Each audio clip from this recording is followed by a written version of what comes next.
আমি হচ্ছে একজন মালয়েশিয়ান প্রবাসী। সো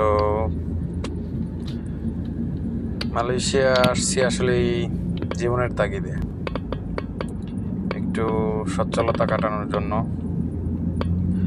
তো কাজের পাশাপাশি মাঝে মধ্যে একটু ঘোরাফেরাও করি। সো যাচ্ছি এক বন্ধুর সাথে দেখা করতে।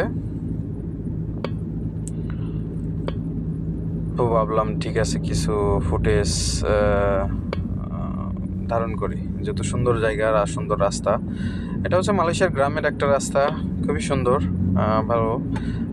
সরু রাস্তা, দুই পাশে গাছপালা, কত সুন্দর, এবং রাস্তাটা অনেক স্মুথ, ভালো। গ্রামের রাস্তা অনুযায়ী মোটামুটি বলা যায় অনেক ভালো।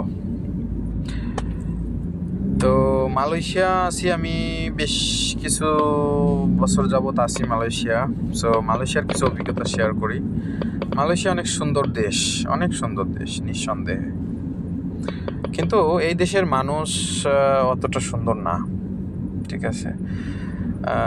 স্পেশালি ফরেনারদেরকে, স্পেসিফিকভাবে বাঙালিদের এরা খুব পছন্দই করে না। বিভিন্ন কর্মকাণ্ডে তারা খুবই বিরক্ত, এবং তারা অনেকটাই হিংসুটে, হিংসা এবং অহংকারী। দেখা যাচ্ছে যে ফরেনাররা একটা, ফর এক্সাম্পল, দেখা যাচ্ছে একজন ফরেনার হয়তো একটা গাড়ি কিনছে, হয়তো একটা দামি গাড়ি কিনছে, সে কাজের পাশাপাশি কাজও করে, হয়তো কেউ ব্যবসা করে, অনেক ধরনের লোক আছে। সো এটাতে তারা খুবই জেলাস ফিল করে আর কি, হ্যাঁ। অথবা একজন দেখা যাচ্ছে যে কাজ করে, সে হয়তো বেশ ভালো একটা স্যালারি পায় মাস শেষে। সো এটা নিয়েও তারা অনেকটা জেলাস, ঠিক আছে।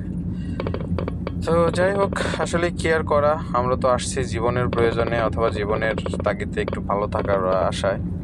কিছু করার নাই, অনেক কিছুই জ্বালা যন্ত্রণা সহ্য করে থাকতে হবে, হ্যাঁ। কারণ যেহেতু আসছি জীবনের তাগিদে, ঠিক আছে।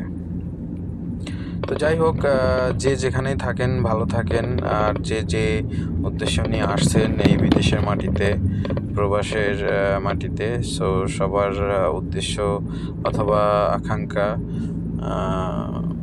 সেটা পূর্ণ হোক। আল্লাহ তাদের সবার মনের আশা পূরণ করুক। সবাই নিজ নিজ